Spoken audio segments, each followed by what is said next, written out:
recording on this. All right, so welcome everyone. This is our first day of 45-day Life Mastery Reset. And a little bit of housekeeping. My name is Mark Godostic. Some of you know me, some of y'all you didn't know me. So hi, good to see you. Ideally, with more people on, we would all mute. But if you have any background noises or like my big idiot will start to bark,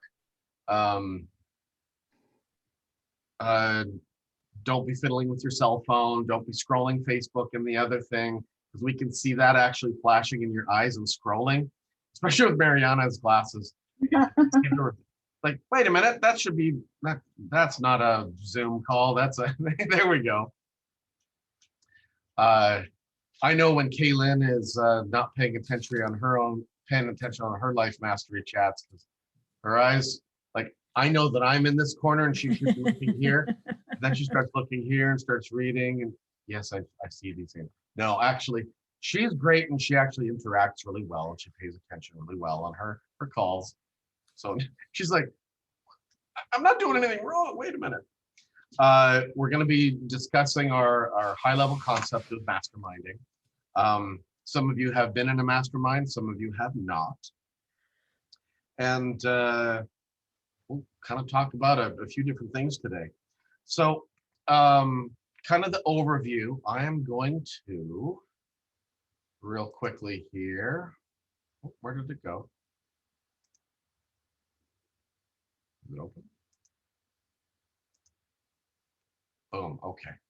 So that's fine, but I'm gonna briefly share my screen here so you guys can see what I've got. We're gonna be going through, here we go.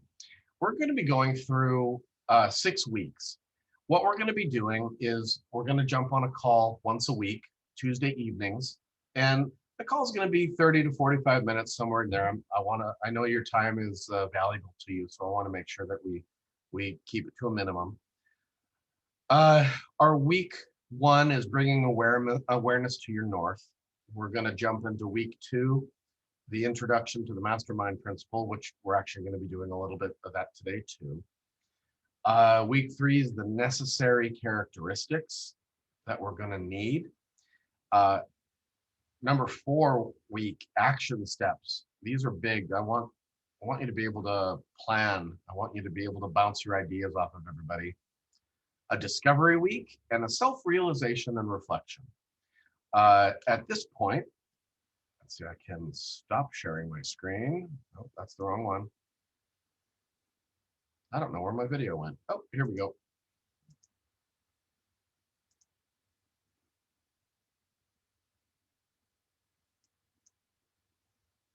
No, that's the wrong one. Holy cow, I'm really bad at this. There we go. Now it's back to normal. The 45-day reset or 6-week reset, I just got done a 3rd one just the other day. What I've been doing is getting up at really, really early. My calls start at 5 a.m. So my very first call of the day, Tuesday, Thursdays, is 5 a.m. And I love it. I love getting up that early for a number of reasons. Nobody else is up. It's quiet, it's peaceful. And the days that I get up early and get my head set correct, those are starting to be my most productive days. You know, for example, this morning, I was up early and I'm still going, and my day today was amazingly productive. And so we'll talk a little bit about your productivity and what we're wasting time on, what we shouldn't be wasting time on, what we should be spending our time on. But my end week was actually last Thursday of my 3rd one, and that self-realization and reflection for me was actually really big. And now we're going to take a couple weeks off, and we're my particular group is going to start another one. So a lot of us in our own tribes are doing these 6-week reset sessions. And this is day one. So we're talking about your north, bringing awareness to your north. And just kind of start that off, a lot of times we listen to way too many people than we should. And we're listening to the wrong, many times it's listening to the wrong voices. As you know, Kaylin's on here and she's been through some of this. She's already had some of these chats. But as adults, you guys, you kind of realize how teachers, parents, coaches, religious leaders, the thing that we call everybody's telling me to do this, everybody's telling me to do that. So a lot of times they are the very last people you should be listening to. Because a lot of times, you know, you hear that your mom's voice echoing in your ear, like, oh, that's too risky, I wouldn't do that. Well, be careful, I'm not sure that's smart. I know with me, a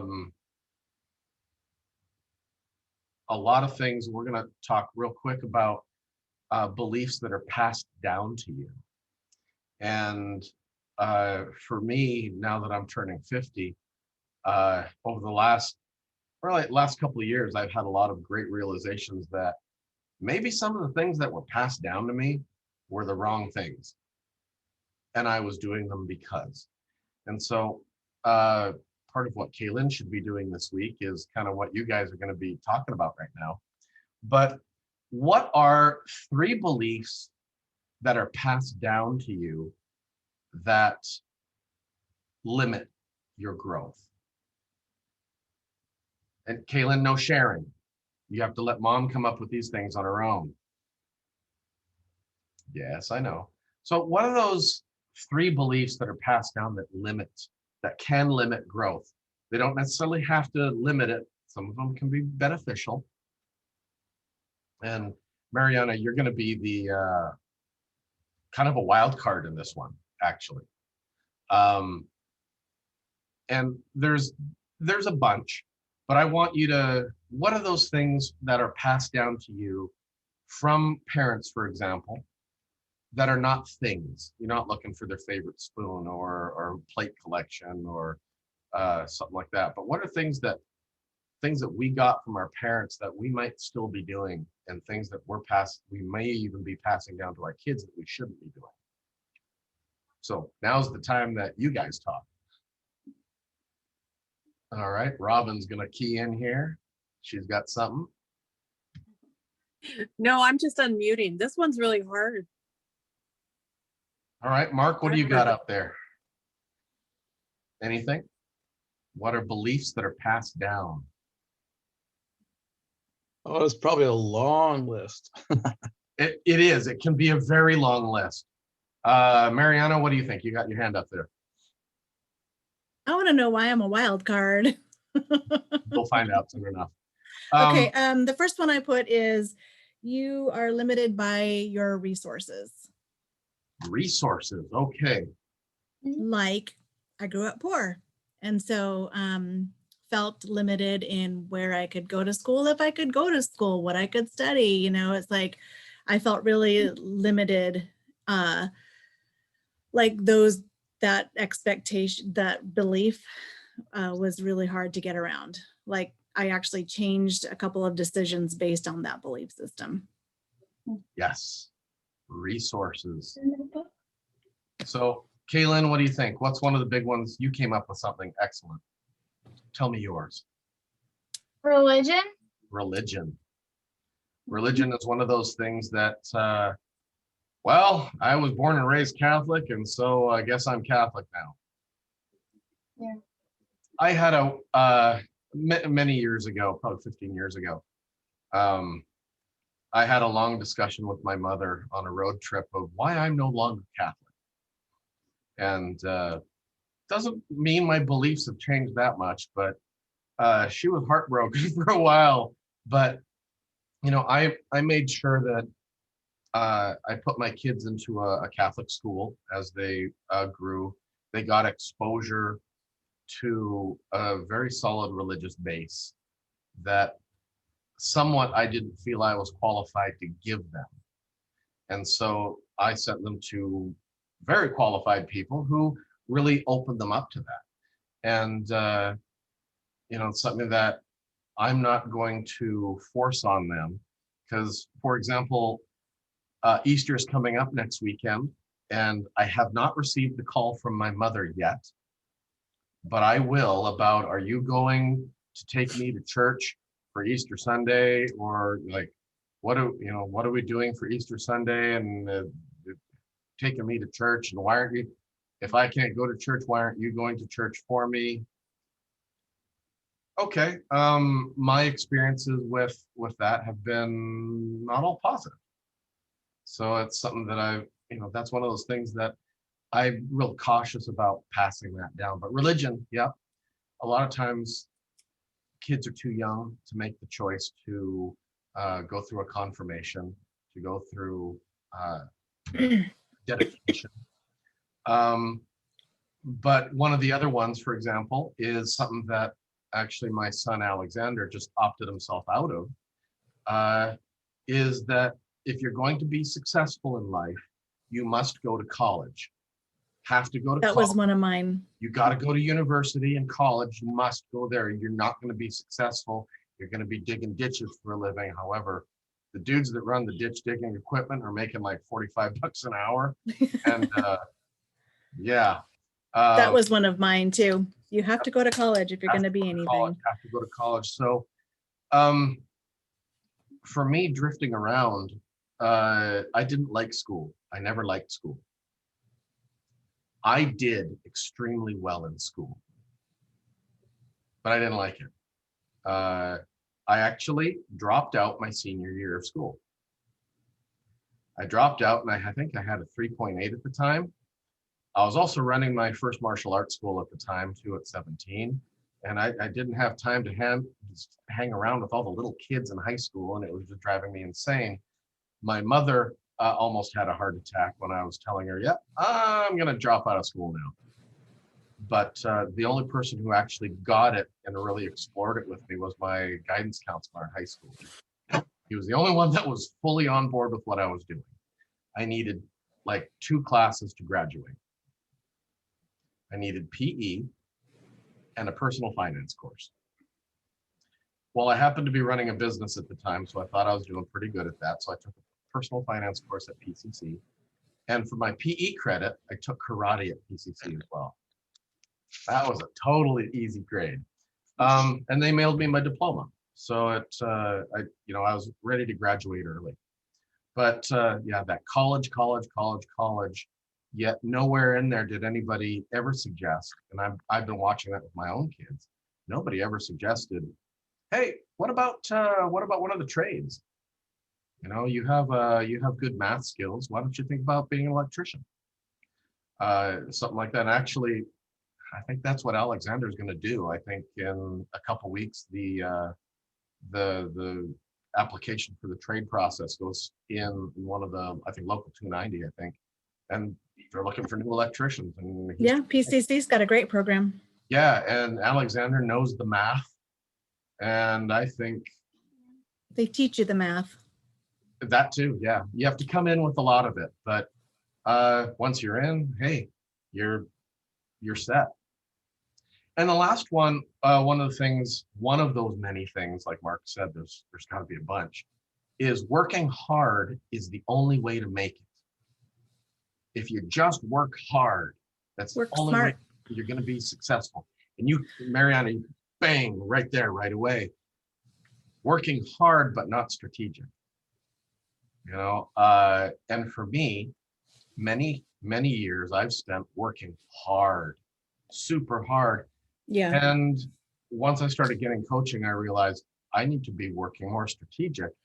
And for example, we were driving up to Northern Washington for this past weekend, and I didn't miss any of my coaching calls. and I was on, we had a full day mastermind, a 6-hour mastermind that we did. And it started at 7 a.m. on Friday and stopped at 1 a.m. or 1 p.m. But since we were driving all that time, the boys got into it too. And I got chewed out by my coach, and the boys got chewed out by my coach. It was great. We had a good time as we're cruising down the highway. And one of them took a screenshot of Alexander sleeping in the passenger seat after a while. But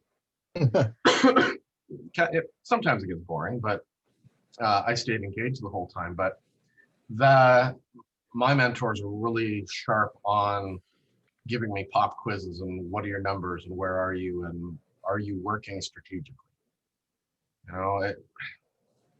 Yes, we can do it the hard way, but I don't want to work hard. I want to work smart. Mhm. That's really intuitive. Well done. What other things like that do you get passed down from your family? So one that we have is no matter how toxic the family member, you have to stick around and be around them. That's a good one. And trying not to pass down. Toxic fam. Oh That's boy, a tough one. that's a big one. I agree with that one. My older sister, I cut loose for probably 3 years. She was toxic, and I cut her loose. And actually, for a while, a number of years ago, when my boys were younger, I actually cut my mother out for about just under a year. Everything she said was negative. Everything was negative. Everything was negative. Everything was a put down. Everything was that's not going to work and that's not going to happen. And I said, I don't want my kids around that. And so I pulled the plug. And that's one thing that I kind of learned the hard way. I learned it a real hard way, and it almost crashed my business about 12 years ago. I had a toxic family in here, and my events were big, and they got smaller and smaller and smaller until it was just me and that dude and his wife.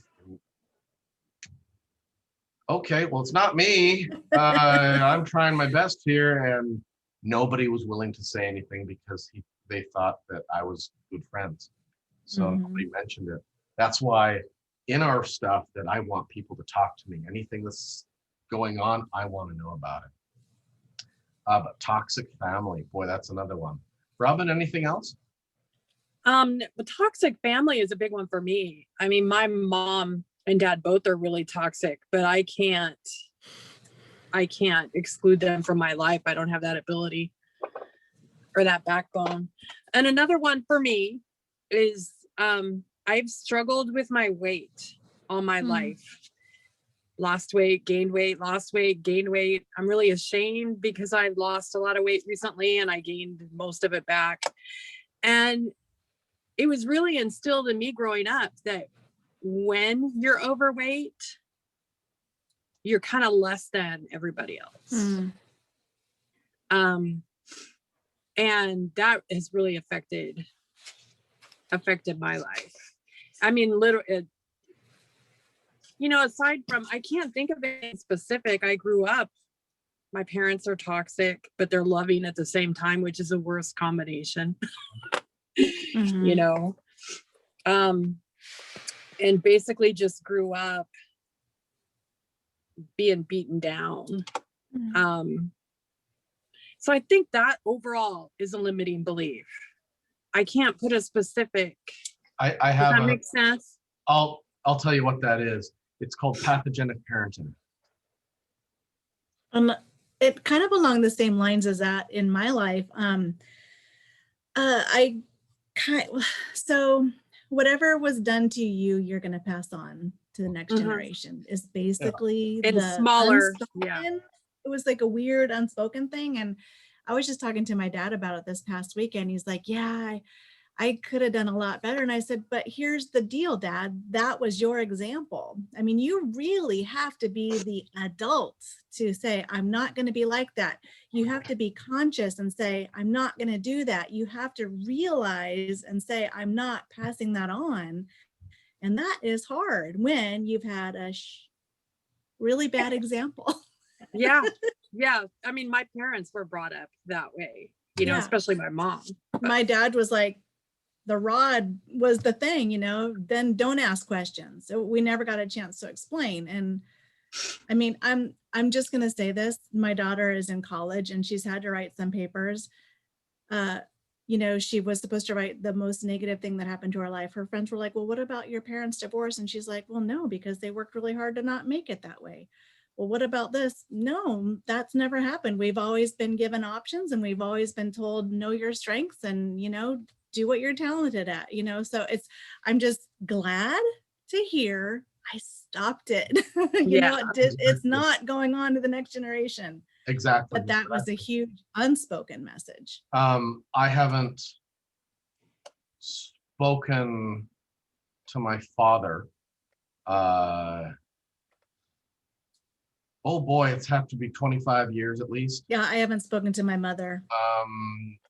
One of the interesting things, and ladies, you have a different outlook on this, and I'm actually going to ask this question of Mark. Mark. Darn it. No, this is an easy one. Okay.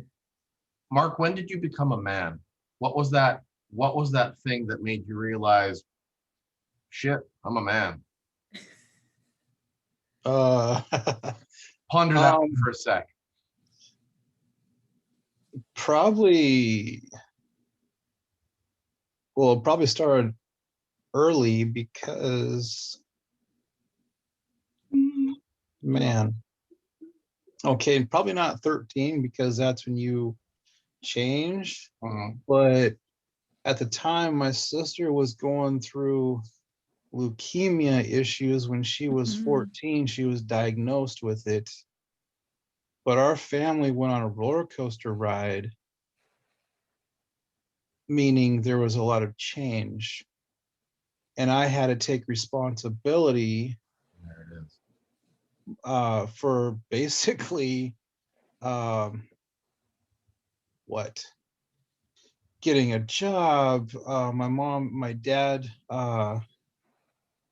they transferred to Bend, Oregon for a little bit. He went part-time. Basically, everything's set aside. A lot of different things took place and happened. So I had to get a job. I had to do this or that, be there for my sister. And at the time, everything was about my sister because with the leukemia she was going through, there was life-changing events that kind of pushed you into making those decisions, if that makes any sense. And that was probably between 14 and 16. Yeah, somewhere in there. Yeah. You know, ladies, was there any defining moment where you realized, I am no longer girl, I am woman? Having a baby. Having a baby? Yeah. Was it like during pregnancy or your delivery room? Like, uh-oh, I'm a mom, I'm a woman now. I think it was the delivery room for me. Oh yeah? Crap, what did I just do? Woo! I don't know if we go through the same thing as guys. Different. My defining moment, I was standing in my uncle's front yard, looking at my old man, and I had about 1.5 years of karate in me, and I was challenging him to a fight. And I had nothing to worry about. I had my uncle behind me. I wasn't gonna let that happen to me, but I recall that's the moment I said, no, you're not gonna do this to my family anymore. You're done and you're leaving. Then he made some sort of comment about my hair. I had amazing hockey hair. It wasn't a mullet. Hockey hair. I think I didn't have sickness. I didn't have a sick sister to go along, like Mark said he did. But like I said, we were poor. And in order for me to do sports, do any of my interests, get a horn, because I played trumpet, I had to work. I started working when I was 9, not legit, but in the berry fields. I started saving money and I worked full time while I was in high school. So I would say that's when I became an adult. I didn't equate it with becoming a woman. I equated it with becoming an adult because I had to, pay for my insurance, pay for my everything. I couldn't rely on my parents. I paid for my college. I just made everything happen so that I could have what I need, to do these messages, go to college. Cool. Can't rely on anybody. And so I think, a lot of people have that same experience. One of the biggest things, that resources thing, that's what that whole Robert Kiyosaki, the Rich Dad Poor Dad thing is all about. And my relationship with money has been horrible. Once my parents split up, and especially when we moved down here, we were poor. There was no money to do anything. One of the reasons also that was in the back of my head of when I dropped out is if I drop out, there's no graduation ceremony. If I don't have a graduation ceremony, my mother won't have to buy the cap and gown. And that was, okay, this is 1989 numbers, but it was still something like $90 to get that stuff. And that meant money out of the fridge. That meant money out of the heat bill, right? Out of rent. And I wasn't about to do that. So like you, I've worked, I think I was 13 on my first real job. And of course, younger than that, I had like paper routes and stuff. So, but really that 13, 14 in there was that big thing. And I've worked ever since. But in a lot of these things, that familial support, the support in school, how terrifying it was for me when somebody, especially all the teachers and everything, you got to go to college, and me knowing exactly what things cost. It wasn't an abstract for me. I knew exactly what it cost. I can't afford that, And so I avoided a lot of things that I made the wrestling team in my sophomore and junior year. And then I went to the tryouts in senior year and he didn't let me try out. But I made the team each time and I quit. I just wanted to do the thing, but it was pay to play. And so if I would have made the team, my mom would have had to pay, or I would have had to pay money, and I just didn't have it. And so I screwed around like that a lot. So it's, a lot of times it's too late in life that we're figuring things out. Way too late. And that countdown timer, I'm turning 50. So I'm not quite to my halfway point in life yet. I'll probably be 110, 111 when I die. I'm going for the triple ones. 3% all the way. But I'm going for those triple ones. And I want to do things different. And for me to do things different, one of the things that I'm doing is reaching out and trying to get younger and younger. That's how Kaylin is involved with Life Mastery.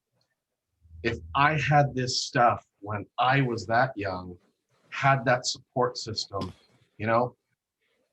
why did nobody see my potential?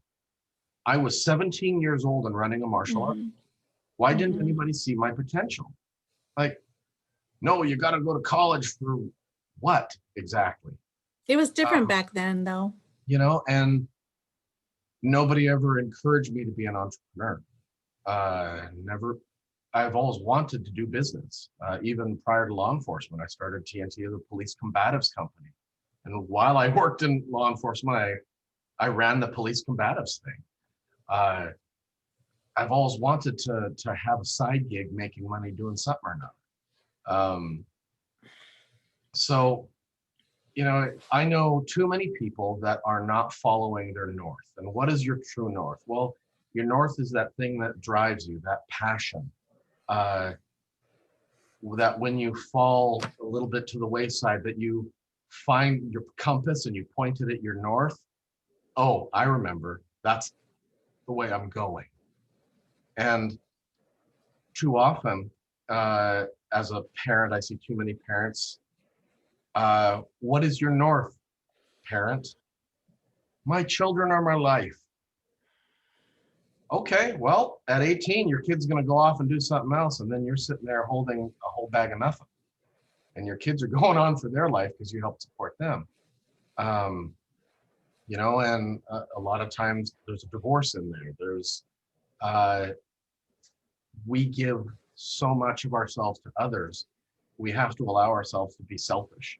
And that selfishness is, if we ourselves thrive, everybody else can come along with us, and we can show other people how to thrive. But if we're just doing things for other people and not filling our own gas tank, we're going to run out of fuel. And so finding your true north, it's your why. Why are you going to work every day? And with my own kids, they actively talk with a lot of the adults. And Alexander's favorite question is, you know, so did you go to college? And somebody's, yeah. What'd you do? What'd you study for in college? What'd you get your degree in? And it's something totally way outside of everything. You know, one of the moms in here is like a molecular biologist. She's a housewife. That's all she does now. It's like a master's degree in like brainiac molecular chemical biology. Smart, and done nothing with it, you know. And in my film career, I have a lot of friends. One of my good friends, we started jujitsu together way back in the day. He has 2 bachelor's degrees. One is in meteorology and the other's in geology. He works. Is he a weather person? No, he works in a jail. He's a deputy. Oh. Nothing to do with it. One of my other friends, who's actually another deputy too, he has a master's degree in forestry. What do you do with it though? Nothing, you know? And That's so what bugs me about the college system. But Yep. what I was going to say in response to all your questions, you know, when I went to college, I wanted to do something, but I got a scholarship. And with that scholarship, I was told I had to do this. So this is what I wanted to do. And this is what I was told I had to do to use that money for education. I grew up poor, so I needed that money. So I did this. I studied music. I didn't want to study music, but I did. I got a music degree, and it's like, what the heck do you do with a music degree? Oh, I guess I'll teach. So I became a teacher. But never along the line was I able to say, that's not what I wanted to do. I wanted to go into design and like writing and that kind of thing. I'm not doing that, but along the way, I've accepted my path. And what I've told kids as a teacher is you have to really know yourself. You have to know what you're good at, what comes naturally to you. You have to understand that if you would do anything in the world, it has to be something that just is part of you, and you would do it for free. You have to feel like whatever you're doing in the world to make money, you would want to do it for free. And I honestly feel that way about teaching now. It took me a while, but the fact that I can help kids know themselves, know what their gifts and talents are, and try to steer them towards something that they're not going to have to fight against to become what they want to be and to establish what their why is, it's truly, it's life-giving to me because I know it's life-giving to them. And it's like you're reading my notes here. So my question for the group, Sorry. if you have no limits on what you can be in life, what would it be? You know, and there's no limit right now. And this is like, hey, you won the lottery. What would you do with it? I've had that life mastery discussion with the fireside chats with the kids. You got I don't know. $1 million. I honestly What don't would know. you do? So Put it in the bank and keep living. you know, no limits, and you don't have to have an answer today, but this is something I want you to write down. No limits. What would you do? Well, I have to wait till my kids are, no. you have no kids, you have no nothing. It's just you moving forward. What would you want to do? Now, Sleep. with a lot of the What would you kids, say? I said sleep. sleep. That's a That'll parent. last a day. Right. That's a parent answer. With the kids, a lot of times it's like, what do you want to be when you grow up? Okay, we're grown up. What do you want to be? Yeah. Now, the different thing that I ask, and I get usually a way different answer each time. What problems do you see in the world that you'd like to fix? And you think that's within your power to do something about? That's an easy one. That's not easy for me. With everything going on in this country, it's not hard to answer that question. What's your answer? What's your answer? What do you think? What do I see going on wrong with the world? Well, And how would you fix it? not necessarily how you'd fix it. What do you want to do to fix it? Oh, okay. What would be the biggest thing there? That part's hard. I mean, I know what I would do, but you can't make other people listen, like lead a horse to water. Yeah.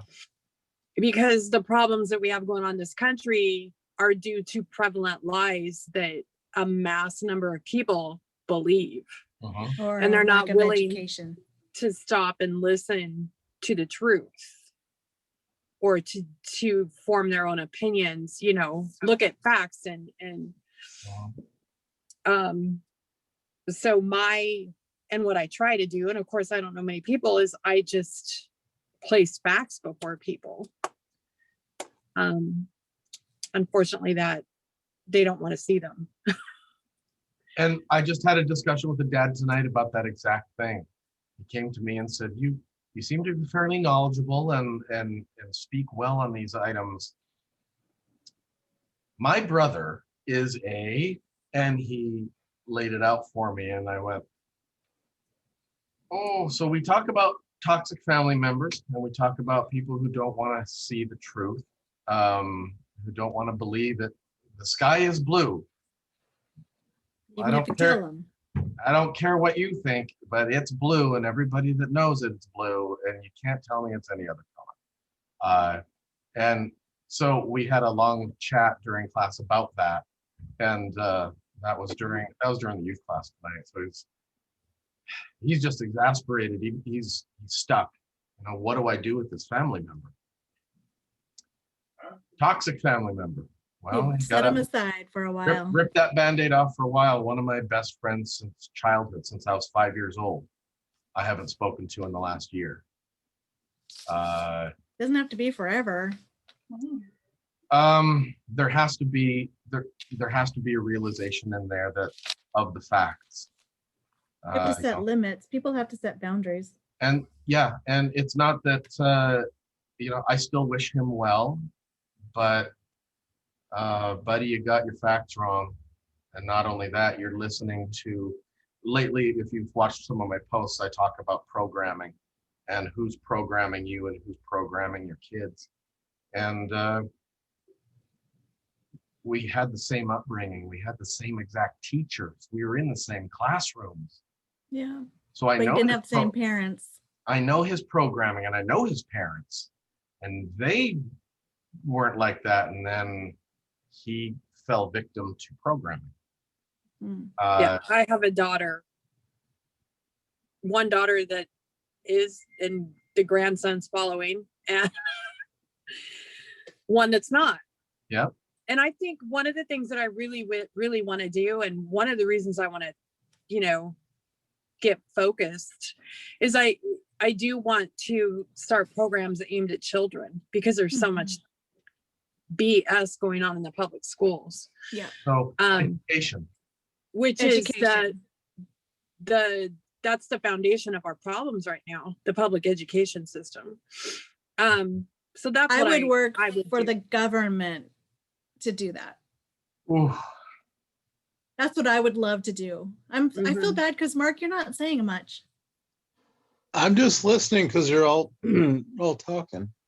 I know that's the problem. kinda- Sorry. let's shift it. Let's shift it. I'm kind to- of on the same page as with Mark. Mhm. Not that our names match or anything, but yeah. So, what are your passions in life? What do you love doing, Mark? Well, as a kid growing up, it was outdoors. And you mentioned if there was anything that I wanted to do, I was just thinking, fish and wildlife is great.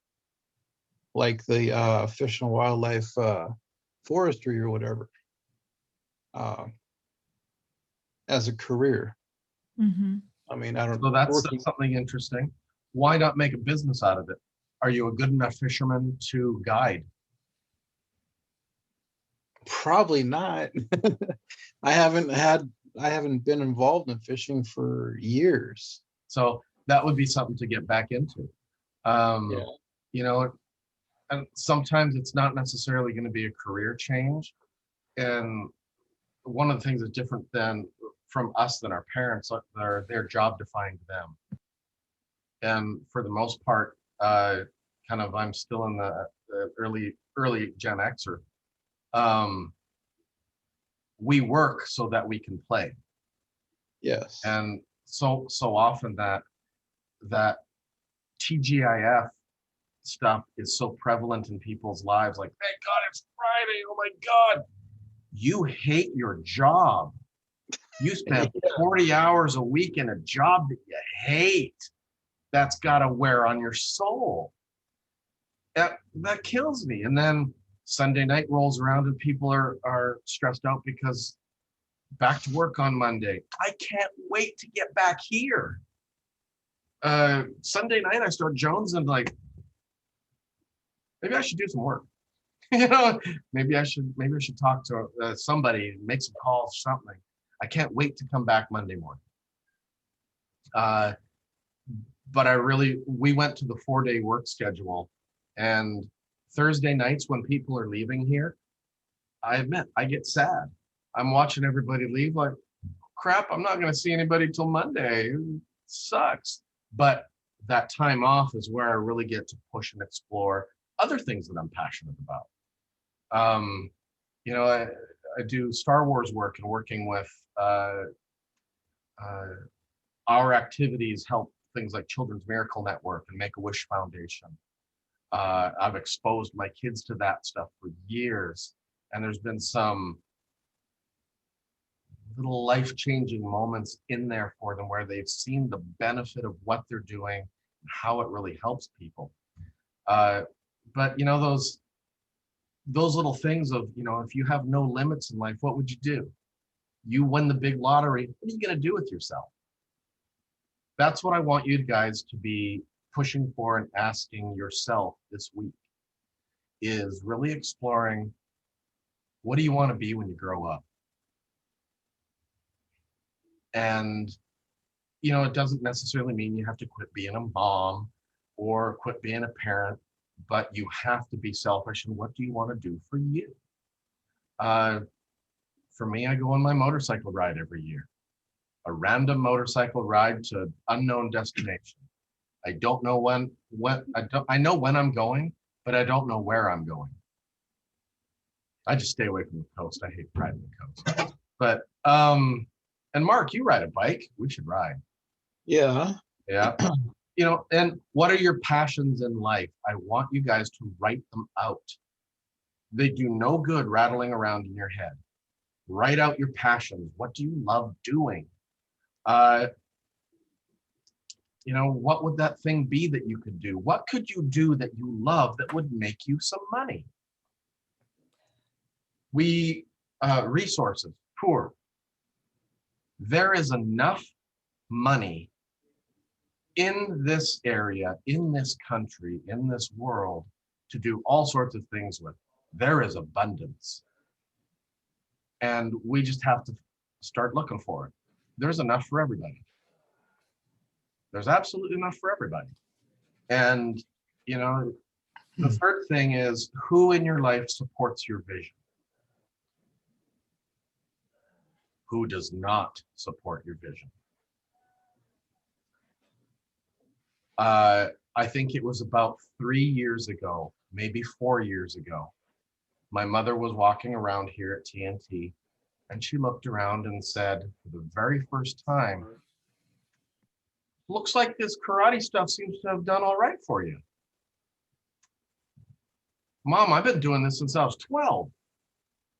All right. And it's finally 30 years later, she pops up and says, oh, looks like it kind of panned out. I really could have used that when I was 20 trying to start my school.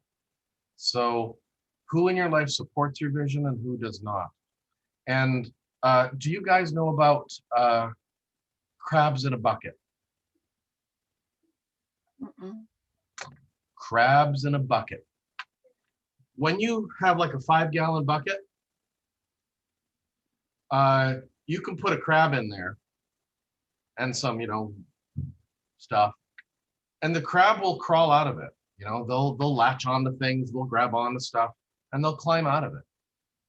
If you put more than one crab in the bucket, you don't even have to put a lid on the bucket. If one crab starts crawling out, the other crabs will grab it and pull it back down. They won't let each other out of the bucket. So, who are the crabs in your life? Who are the crabs that are not letting you climb out of the bucket?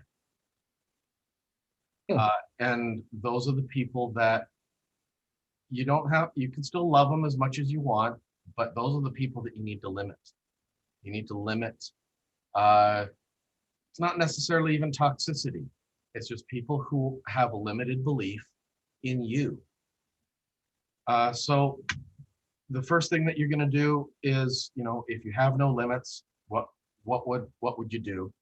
The second thing you're going to write out, describe your passions in life, what you love doing, and could you make a few bucks at it? And 3, who in your life supports your vision and who does not? So that's it for the day. I know it took us a little bit longer to get there. What was the second one? Describe your passions in life. What do you love doing? And can you make a few bucks doing it? And the last one is who drags you down? Who in your Or life who supports you? Who supports you? Who's your Who does not? crab? Yeah. Who's your crab? The opposite. We're thinking positively. Yep. Okay. Who's your crab and who's your lifeline? For me, one of my mastermind groups is amazing. I am so grateful to be a part of that group. You can, and for me, I can bring anything to them. We're not all school owners. One of the gals in there owns a pharmacy, and she's doing the same stuff we are. It's fantastic how everybody learns to kind of work together. And that's what this mastermind concept is we find commonalities. I've been using the mastermind when I really want to say something, especially something happens at TNT here. I will give it to my ambassador group, and I've been bouncing info off of them. Mariana, you're great at well, I know what you mean. However, don't say that. Here's how you should say it. And I know I've taken your advice and reworded things and okay, and do I even need to say anything in the first place? Okay, probably not. But it's that big angry post that you write out and then delete it afterward, just walk away from it because it's the right thing to do. But that's what our mastermind here does. We bounce ideas off of each other. This is week 1. This is the conclusion of bringing awareness to what is your north. What is your true north? What is guiding you? And so what you're going to do this week is those 3 things. You're going to just be writing it out. And my suggestion is to get yourself a notebook. I'm tired of notebooks. So I stack myself with legal pads, and I go through those, and then I review it and I actually type it in. So then it's searchable, and I don't have to find it all the time. But these are the things. What was your top takeaway for today? We'll start with Mark. Don't come to my bedroom because everybody else ends up here. As my husband just walks in. You got sent to your room. Oh, tactical cats. I like that. Mark, what about you? What was your takeaway for today? Well, it gives me some ideas to regather my thoughts. I mean, well, you know my situation, but I'm on a whole different situation now. I mean, my financial situation. Yeah, goodbye car payment, goodbye motorcycle payment. I've got a couple of credit cards I'm focusing on, but yeah, I'm kind of rebuilding myself. Mm-hmm. But the problem is it's mentally ingrained. You got to work, work, work, work, work. So I'm kind of reversing that. Yes. A big part for me was my own mastermind, especially in my industry. It's all been done before. And I've always taken the hard route. I've got to do it myself if I want to get it done. I'm going to create it myself and do it myself. No. And over the past little while, I've been asking, hey, does anybody have a whatchamacallit for me to go over? Boom, 10 people pop up with sending me things right away. And now I'm advanced to the point where I'm seeing people like martial arts school owners, especially and business owners, that are asking for things that are like rudimentary, like you should have like figured that out early, but I go back on it and like I didn't. So that's where the giving comes from. And actually on my desktop, I have a giving folder that is full of things that I can give somebody else that are beneficial. So yeah, the takeaway is start writing things down and you're rebuilding. Good. Who else? So I think I really liked when you said I want to do things differently. I really relate, get it. Same. Doing things different.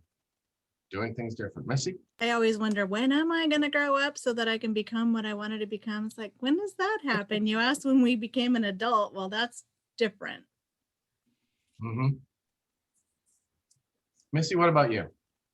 I guess my big takeaway is that I'm actually better off than I was expecting because I go to work and I enjoy it and I feel like I'm changing the world. So Isn't that I nice? don't think about What that. do you do for a living? I work for a guardian conservator fiduciary service. So we step in and help take care of the lives of our elderly when their families try to, take their money and leave them destitute in homes. Oh That's man, awesome. you need knee breakers? Yeah, there's a few people that I would love That's to break the awesome. knees. I could be an avenging angel for that company. Fendi. Holy cow. Well, Robin, how about you? The one thing that popped into my head, and really I'm not even sure it has anything to do with anything we talked about, but you said something about true north being your kids, and well, they're going to grow up and have their own lives, so that can't be it. And I realized that that's what my true north has been, and it's really time. I mean, they're 36 and 37 to let them fly. And time to start living for me. Time to choose For you. you, yes. Because as you know, I'm very ingrained in their lives and probably too much so. So that needs to change a little bit. Well, or a lot. I've seen that with my own mother. She's 75, her health is declining, and she's I don't let her do it to me, but then I have my sisters chewing on my ear. Oh my God, your mother is calling me again. Whenever there's a problem, we call it your mother. It's not my mother, your mother. Yeah. But my older sister's 53, and my mom still micromanages her, and she kind of allows it. They go back and forth, and it's just crazy. And then my younger sister, she gets micromanaged too, and it drives her insane. It's like, how do you deal with mom? I said, well, I just don't. I just tell her, Mom, I'm 50 years old. I've traveled more than you. I've lived more than you. I've done more things than you. I'm better than you at this. So now you're going to do what I say and, listen to your doctor.